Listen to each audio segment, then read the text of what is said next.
Good morning.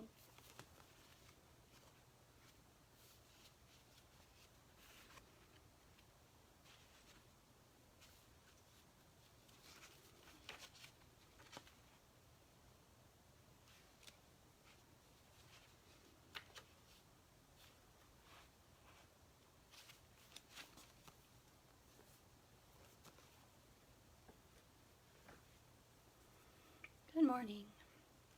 Hi guys. So it is a Wednesday, June the 4th. Nope, it's not. It's Thursday. Thursday, June the 4th. And this is going to actually be our very last morning reflection.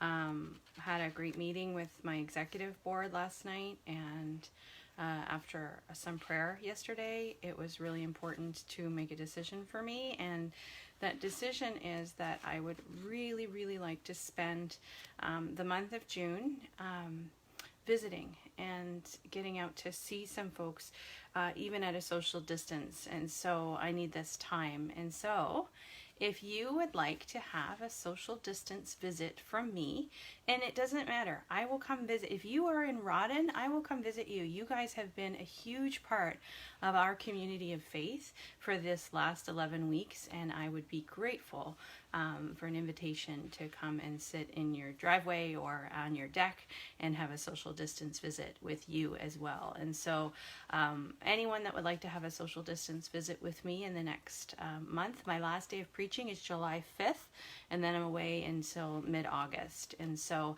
if you would like to have a social distance visit with me, even if we've never met, invite me, and I'd love to come and be with you and see you in person and have a prayer in person. And so that's what, can everybody else hear me? Betty says she can't hear me and her sound is on. Can everybody else hear me okay? I haven't done anything different than I usually do.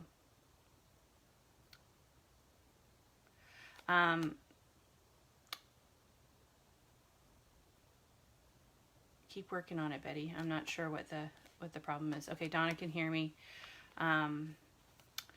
Maybe your iPad's tired out. You were on it a lot yesterday with us.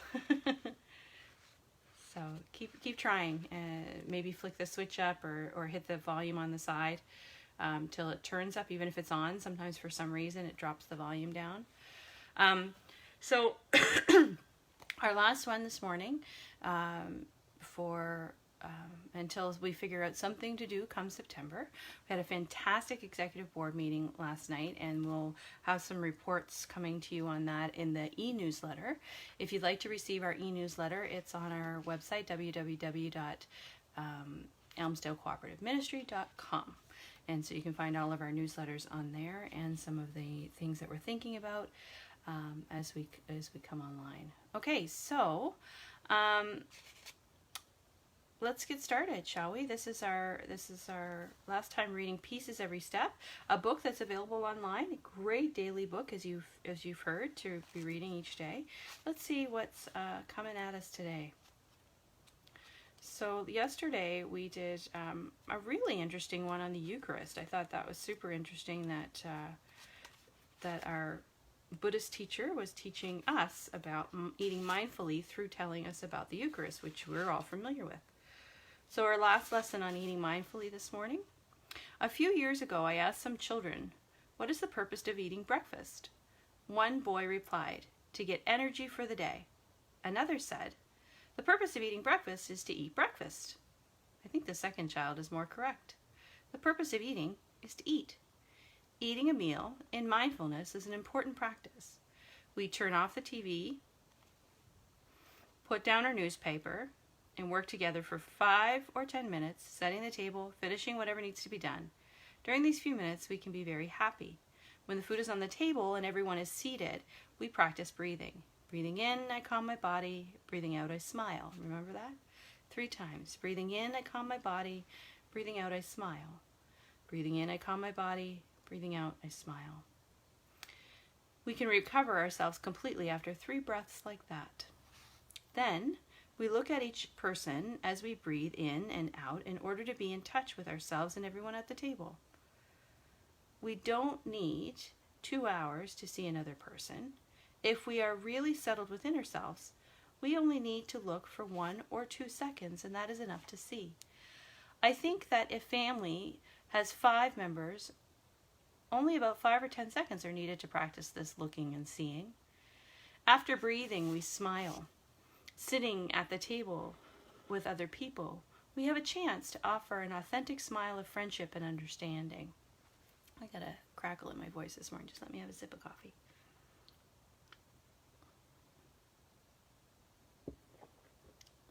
It is very easy, but not many people do it. To me, this is a very important practice. We look at each person and we smile at him or her. Breathing and smiling together is a very important practice. If the people in a household cannot smile at each other, the situation is very dangerous. After breathing and smiling, we look down at the food in a way that allows the food to become real.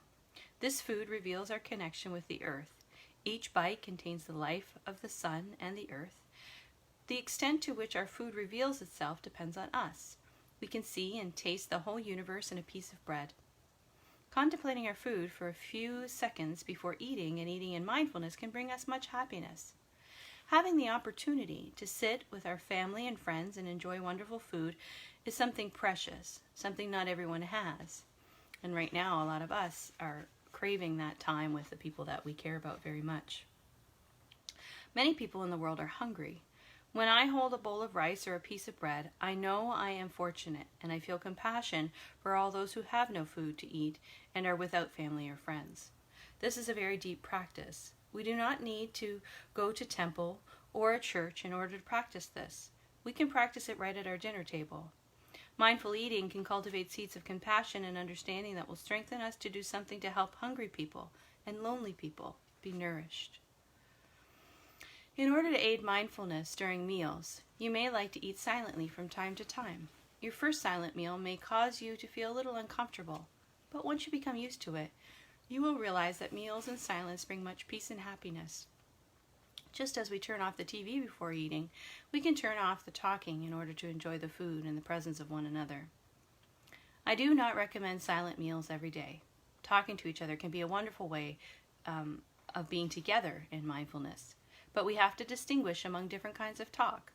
Some subjects can separate us. For instance, if we talk about other people's shortcomings. The carefully prepared food will have no value if we let this kind of talk dominate our meal. When instead we speak about the things that nourish our awareness of the food, of our being together, we cultivate the kind of happiness that is necessary for us to grow. If we compare this experience with the experience of talking about other people's shortcomings, we will realize that the awareness of a piece of bread in our mouth is much more nourishing. It brings life in and makes life real. So, while eating, we should refrain from discussing subjects that destroy our awareness of our food and the family, but we should feel free to say things that can nourish awareness and happiness. For instance, if there is a dish that you like very much, you can notice if other people are also enjoying it. And if one of them is not, you can help them or her appreciate the wonderful dish prepared with loving care. If someone is thinking about something other than the food on the table, such as his difficulties in the office or with friends, he is losing the present moment and the food, and you can say, "This dish is wonderful. Don't you agree?" To draw him out of his thinking and worrying, bring him back to here and now, enjoying the wonderful dish. You become a bodhisattva, a source of compassion, helping a living being become enlightened. Children, in particular, are very capable of practicing mindfulness, reminding others to do the same. Very good. So, yeah, I see some of you are having trouble getting online this morning on your iPad. I don't know what that's about. That's going to be something on the Facebook end or on iPad end. Maybe there was an update on the iPads that isn't working for certain things. But some folks are having luck on their phone. So the recording will be fine, and hopefully you'll be able to hear it later. Thanks for trying. And I just said all that to people who can't hear me, so they'll hear it later and know that what I was saying. So our last reading from Thich Nhat Hanh on eating mindful, and it's interesting, that was a longer one than we usually have.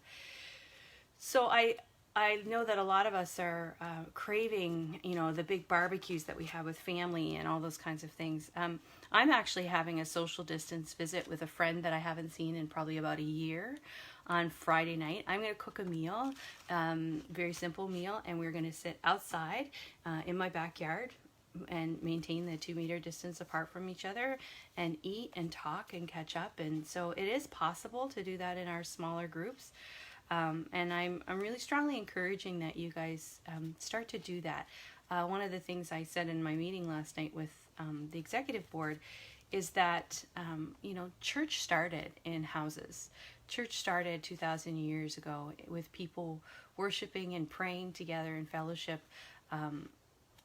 in the name of Jesus. And so that will be a way for us to keep church going until we can all be together again in person.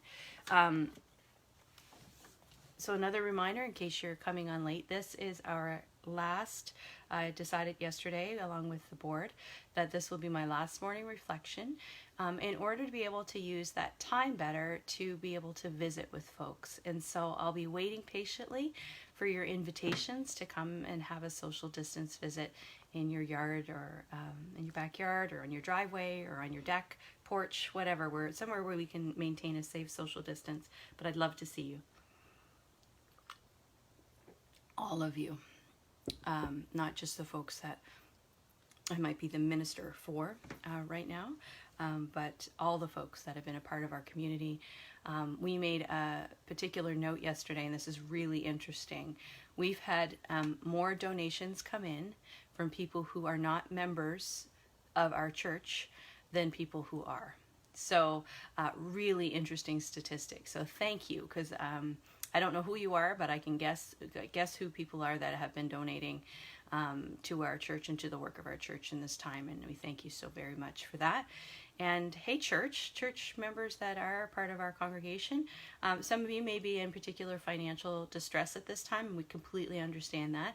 But not everybody is. Some people are just waiting to get back to church in order to put the collection in the plate like they always do. But we need you to find a new way to do that to help sustain us until that time is possible again. Let's move on to... I also want you to get thinking. I have a really bad frog in my throat. I was just going to play something this morning for the music portion of this experience. But then that was when I thought it was Wednesday. I need more coffee. See how tired I am? Yeah, this is necessary. I honest to God thought it was Wednesday until I said it out loud, and then I was like, oh shoot, it's Thursday. So could you put your thinking cap on and let me know what you want to hear me sing this morning? If you don't let me know what you'd like to hear me sing, I do have something that I am going to play for you from the More Voices CD. But if you have a request, I will take a request today. You got some time because we still have to read from Mark, and we still have to read our prayer before I sing. So we're going to read from Mark. We've been reading the Gospel of Mark, and I can encourage you to keep going on that on your own, reading a chapter a day. Yesterday we read chapter 4, and we heard about the parable of the sower. And today we're going to read chapter 5. Oh, I love this one. Mark's readings of the parables are short and concise, which I like. And they speak to me in a way that sometimes the other ones the language is really flowery and it takes a longer time to dig it out. But let's have a listen to this one. So this is Jesus heals the Gerasene demoniac. Some say Gerasene. They came to the other side of the sea, to the country of the Gerasenes. And when he had stepped out of the boat, immediately a man out of the tombs with an unclean spirit met him. He lived among the tombs, and no one could restrain him any more, even with a chain, for he had often been restrained with shackles and chains, but the chains he wrenched apart, and the shackles he broke in pieces. And no one had the strength to subdue him. Night and day among the tombs and on the mountains, he was always howling and bruising himself with stones. When he saw Jesus from a distance, he ran and bowed down before him, and he shouted at the top of his voice, "What have you to do with me, Jesus, Son of the Most High? I adjure you by God, do not torment me." For he had said to him, "Come out of this man, you unclean spirit." Then Jesus asked him, "What is your name?" And he replied, "My name is Legion, for we are many." He begged him earnestly not to send him out of the country. Now there on the hillside a great herd of swine was feeding. And the unclean spirits begged him, "Send us into the swine, let us enter them." So he gave them permission, and the unclean spirits came out and entered the swines, and the herd, numbering about 2,000, rushed down the steep bank into the sea, and were drowned in the sea. The swineherds ran off and told it in the city and in the country. Then people came to see what had happened. They came to Jesus and saw the demoniac sitting there, clothed and in his right hand the very man who had had the legion, and they were afraid. Those who had seen what had happened to the demoniac and to the swine reported it. Then they began to beg Jesus to leave their neighborhood. As he was getting into the boat, the man who had been possessed by demons begged him that he might be with him. But Jesus refused and said to him, "Go home to your friends and tell them how much the Lord has done for you and what mercy he has shown you." And he went away and began to proclaim in the Decapolis how much Jesus had done for him, and everyone was amazed. A girl restored to life and a woman healed. When Jesus has crossed again in the boat to the other side, a great crowd gathered around him, and he was by the sea. Then one of the leaders of the synagogues, named Jairus, came, and when he saw him, fell at his feet and begged him repeatedly, "My little daughter is at the point of death. Come and lay your hands on her, that she may be well and live." So he went with him. And a large crowd followed him and pressed in on him. And now there was a woman who had been suffering from hemorrhages for 12 years. She had endured so many physicians and had spent all that she had, and she was no better, but rather grew worse. She had heard about Jesus and came behind him in the crowd and touched his cloak, for she said, "If I but touch his clothes, I will be made well." Immediately her hemorrhage stopped, and she felt in her body that she was healed of the disease. Immediately aware that power had gone from him, Jesus turned about in the crowd and said, "Who touched my clothes?" And the disciples said to him, "You see the crowd pressing in on you. How can you say, 'Who touched me?'" He looked all around to see who had done it. But the woman, knowing what had happened to her, came in fear, trembling, fell down before him and told him the whole truth. He said to her, "Daughter, your faith has made you well. Go in peace and be healed of your disease." While he was still speaking, some people came from the leader's house to say, "Your daughter is dead. Why trouble the teacher any further?" But overhearing what they had said, Jesus said to the leader of the synagogue, "Do not fear, only believe." He allowed no one to follow him except Peter, James, and John, the brother of James. When they came to the house of the leader of the synagogue, he saw a commotion, people weeping and wailing loudly. When he had entered, he said to them, "Why do you make a commotion and weep? The child is not dead, but sleeping." And they laughed at him.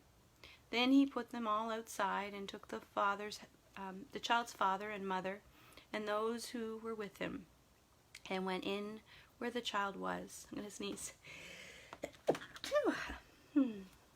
He took him where the child was.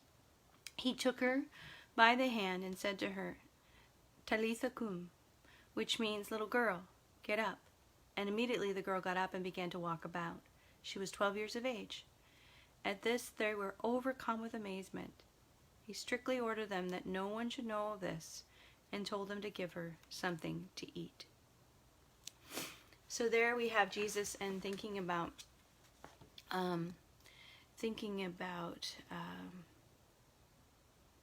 demons and his healing powers and all of the beautiful things that he does. Thank you, Donna. Donna just said, "Bless you," for my sneeze.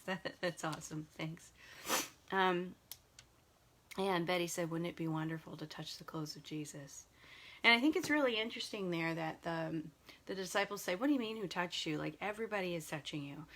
But it was the person with the intention to touch Jesus, the one that particularly was reaching out to him for his healing, that he felt that leave his body, because she had so much faith that if she could just touch him, she would be made well. I love that story. I also love the story of the demons, and I like it for this reason. It always struck me that they knew him, that the evil knew Jesus. They recognized him right away. Evil fears goodness in the biggest way. Dark does not drive out dark. Light drives out dark. And they saw Jesus right away. They say, "What do you have to do with me, Jesus, Son of the God Most High?" The disciples weren't even onto that yet. They couldn't even figure out that this is who Jesus was. Remember, every time he was healing and things, they would say, "Who is this guy?" And when Jesus stilled the storm, they said, "Who then is this, that even the wind and the sea obey him?" But immediately, without announcing who he is, the demons in this man say, oh, here's God. And he even asked permission to be taken out of the man and to go into the swine. And Jesus grants that permission, only to have the swine run off and be killed. And he doesn't say in that moment to the man they call the demoniac, never given a name, but this poor man who had suffered for whatever, we don't know what, for his entire life, all of a sudden is calm and is relaxed, is clean and clothed, and wants to come with Jesus and wants to keep going with him. But I think Jesus at that moment is basically saying, like, dude, you have seen everything you need to see and know everything you need to know. I don't know if Jesus said dude. I said dude. I don't know his name. That's why I said that. But said, you've seen it. That you don't have to follow me anymore. You don't have to hear these teachings. You have seen it with your own eyes. And he grants, instead of this messianic secret that we've heard through right up until now, and you hear it again actually in Jairus' daughter when he says, "Don't tell anybody about this." But in this story, he says, and he's on the other side of the sea here, right? So these are people that have never heard of Jesus. He's just crossed over to the sea, and he wants them to start to hear that story on the other side of the sea over in the Gerasenes. And so, it's a pretty fantastic story. He says, "No, you go and you tell your friends what the Lord has done for you." It's a pretty cool story. So, and that's exactly what Jesus calls us to do. When we are healed from the things that have kept us from God, whether those things are broken relationships with our family and our friends, broken relationships with God, broken relationships with our neighbors. As you know, I've been talking a lot about racism. Racism is one of the most evil things that we carry in our bodies, that is going to be driven out, I believe, by the goodness of us and all people who are preaching love into the world. And it's only going to be love that drives that out. And right now there's a huge expression of anger, and it has to be there. It has to be there. This trauma has been in people's very bones. For the first time in history, all 50 states have protests going on at exactly the same time. This is something huge, and I can't remember who it was. I think it might have been Obama yesterday, who said, this is different. This feels different than the civil rights movement, even because it's more people. More people are finally speaking up, and I think it's going to be a huge shift. Coronavirus is marking 2020, but I pray with all my heart that it also becomes remembered for the time that the world shifted, and that the work of anti-racism took off, and suddenly those that were anti-racist numbered more greatly than those that were racist. And I mean all of us. I mean systemic racism as well, and we all have to check that. So I have our executive board working together to do some work on anti-racism, and to come together to think about what we will start to work on come September. In the meantime, doing a reading.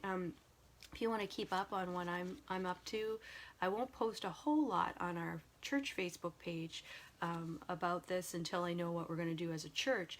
But as a person, you can certainly always come and friend me on my personal page. I have two, so if you're looking for me, if you're not already my friend,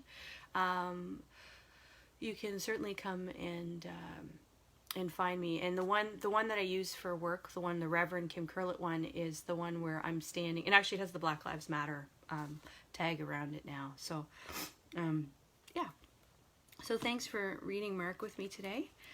Another reminder, because I know people come in and come go, and if you've been here the whole time, you're sick of hearing it, know that I'm begging for invitations.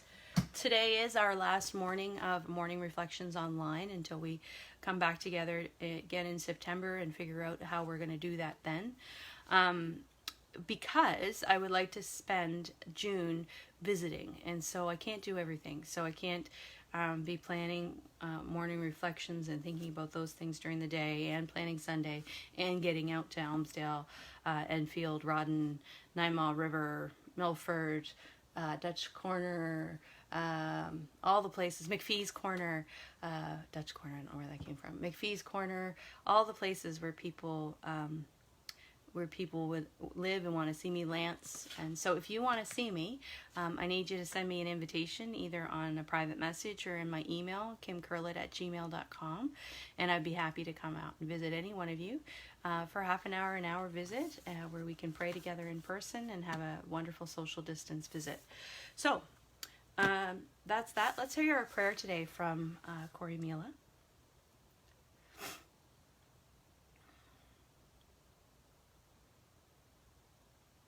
God of spring and summer, let's pray. God of spring and God of summer, the first cutting has occurred and the birds are picking through the heaps, looking out for harvesters who will come to scoop this up. The beauty of these long rows draws our eyes up and our minds back to what has happened these last few months. We ask that you would be with us as we consider what we've lost, but also what we've found. May we mark these moments well. The birds see now the value of what will feed many through the winter. Amen. That's our prayer for today. So let me go have a look and see what people wanted to hear me sing. Not sure if that's the name of the hymn, but it starts in the chorus with Eagle's Wings. Yes, I know that one. Come touch our hearts. And Jesus, you have come to the Lakeshore. Well, how do I choose between those? Why don't I just sing all three? It might be a little rough. I'm just letting you know. My voice is, I'm tired, and my voice is sounding like it. So, let me see. I will sing all three for you guys this morning. So grab your coffee, sit back, enjoy the concert. It's our last time together. Let's go for it. Hopefully my neighbors will forgive me. They must be getting tired of hearing me sing.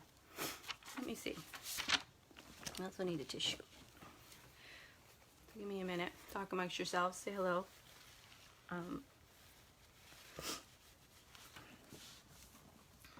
I just got to find all of them.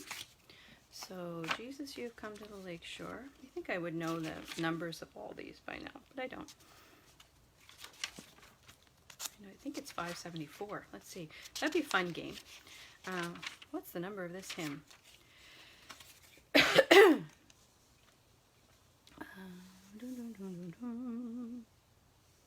Oh, I was close. 564, I said. It's 563. All right, so let me see if I can find on Eagle's Wings. On Eagle's Wings is up in the 80s, I know that much. 800s, let me see. So I'll mark that one. And then on Eagle's Wings, you're right, it's not called that, but I think it does list it in here under that. So let's see. Yeah, 808. Mark that one.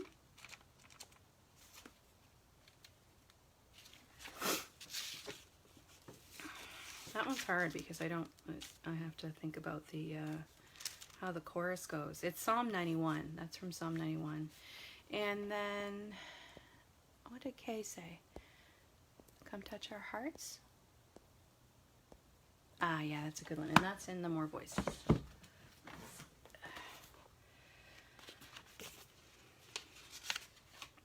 I think it is anyway. Let me see. Yeah, it is. That's a really good one for this time right now, because this is what we need, is compassion. Big time. I think I'm going to finish with that one. All right, so Betty says, I'm sure your neighbors enjoy hearing you sing. I don't know. They mentioned it like, oh, so we heard you singing. So yeah, we have 3 songs. I'm going to start with the psalm. Why don't we start with the psalm? We'll see how that goes.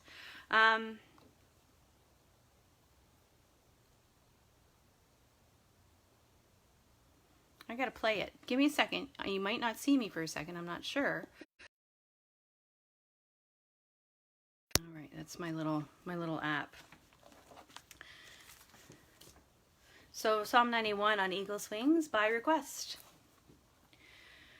You who dwell in the shelter of our God, who abide in the shadow for life, say to the Lord, my refuge, my rock in whom I trust, and I will raise you up on eagle's wings, bear you on the breath of dawn, make you to shine like the sun, and hold you in the palm of my hand. The snare of the fowler will never capture you, and famine will bring you no fear. Under God's wings your refuge, God's faithfulness your shield. And I will raise you up on eagle's wings, bear you on the breath of dawn, make you to shine like the sun, and hold you in the palm of my hand. You need not fear the terror of the night, nor the arrow that flies by the day. Though thousands fall about you, near you it shall not come. And I will raise you up on eagle's wings, bear you on the breath of dawn, make you to shine like the sun, and hold you in the palm of my hand. For to God's angels is given a command to guard you in all of your ways. Upon their hands they will bear you up, lest you dash foot against stone. And I will raise you up on eagle's wings, bear you on the breath of love, make you to shine like the sun, and hold you in the palm of my hand. A little rough, but for you, Betty.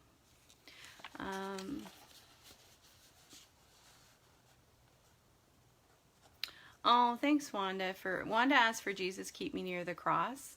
That's one that I don't really know that well. I know it's an old favorite, but I don't know that well. And I do have 3 songs to sing, and I'm a little rough, so I'm going to stick to these. We've got a psalm. We've got kind of a gospel, Jesus, You've Come to the Lakeshore. And then I would say we just have a song of action and calling Jesus for compassion. So we'll leave it with that one today. But I know that if you go to YouTube and put Jesus Keep Me Near the Cross, that you will find some beautiful beautiful versions of that song, probably much more beautiful than I would sing today, not knowing it really well. So let's try this. This one's for Donna and Gary.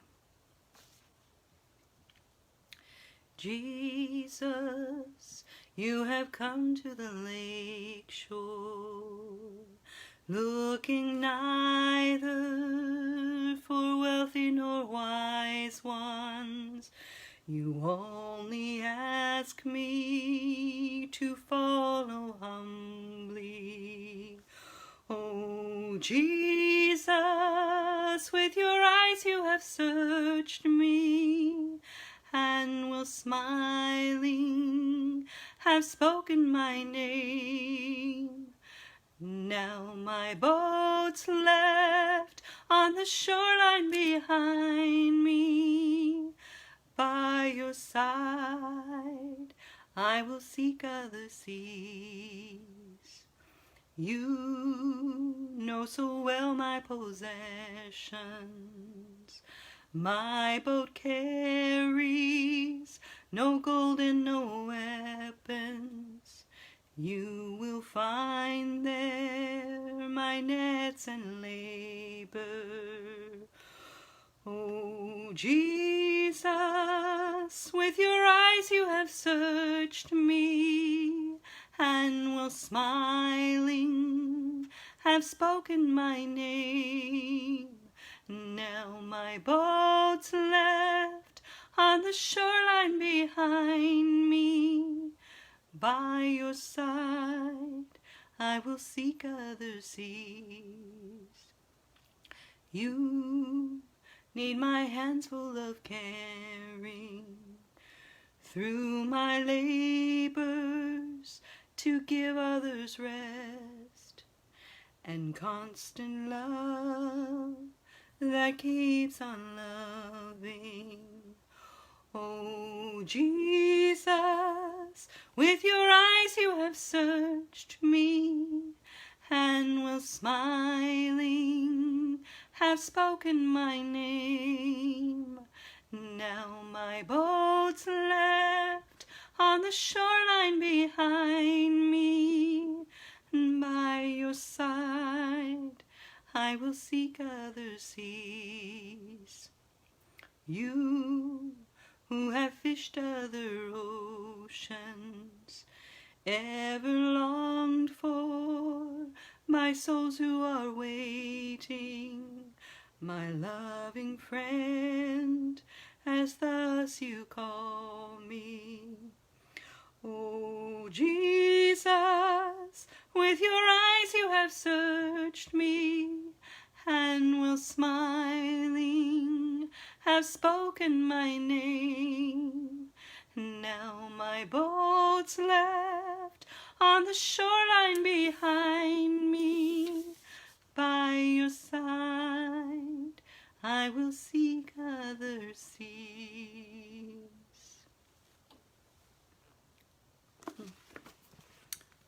All right. And last but not least,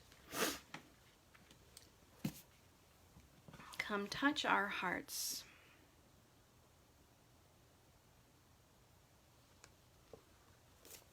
Have a drink.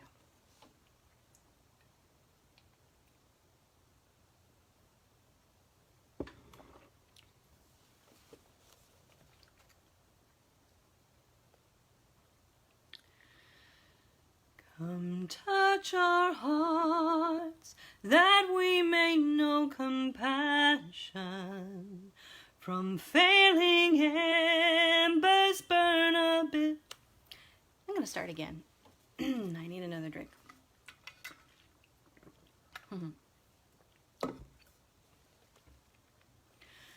Come touch our hearts, that we may know compassion. From failing embers build a blazing fire.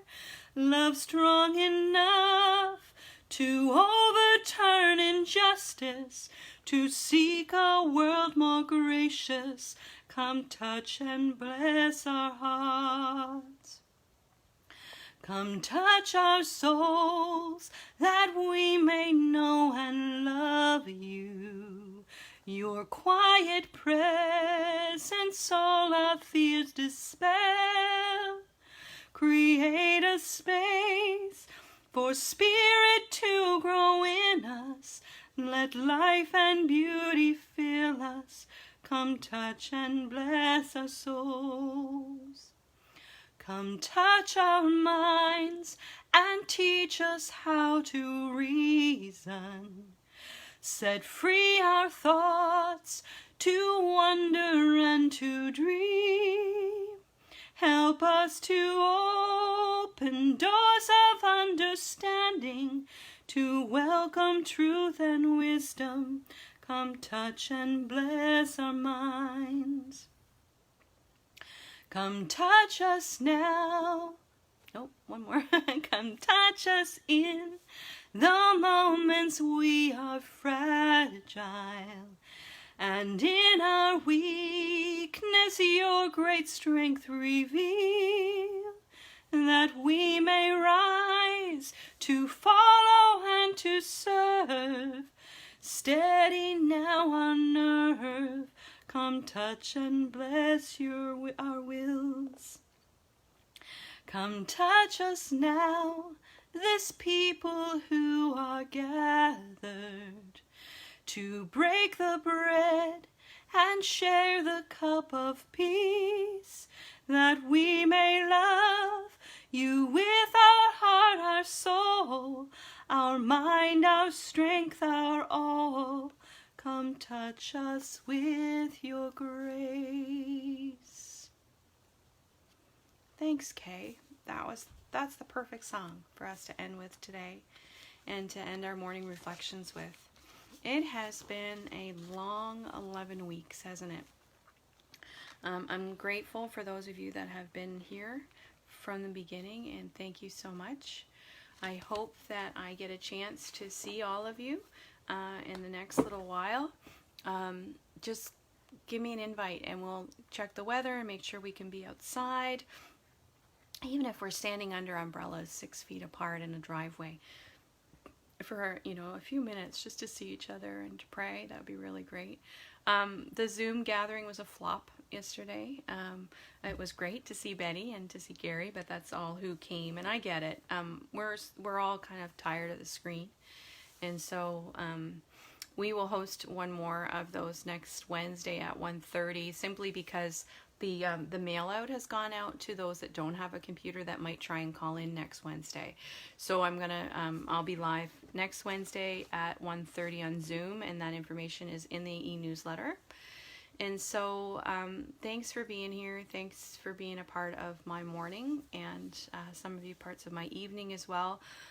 But some things have to come to a close in order to make room for new things. And so I'm really looking forward. I really hope that I get an invitation to visit.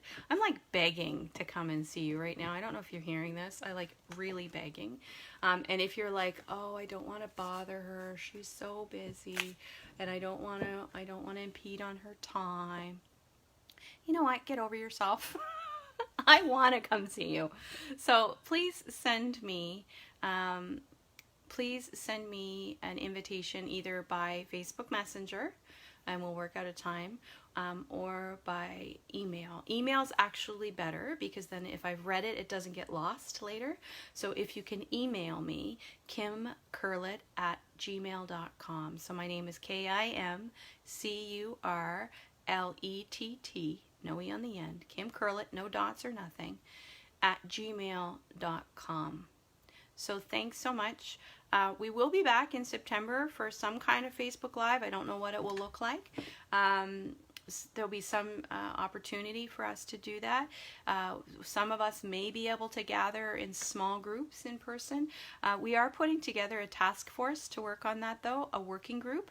And so if that's in your heart to want to be on that, to figure out how we will get back into the building, watch for the invitation to join that group. And so thank you so much for being here, and I'm all thanked out, so I'm going to say goodbye for now, and we'll see you hopefully in person, and we'll definitely see you on Sunday mornings at 10 a.m. for the next few weeks. And this Sunday is Pride Sunday. Oh, speaking of that, if you have a chance, in the next day or so, our sign is going to be changed for the entire month of June, and the executive board made this decision together last night. Our sign for the entire month of June on the busy corner of Riverview United Church is going to say, God loves you, happy Pride, hashtag Black Lives Matter. I'm pretty proud of this church for taking that stand. Thank you. I love you. And hopefully I'll get to see you before I go on vacation. Bye, guys.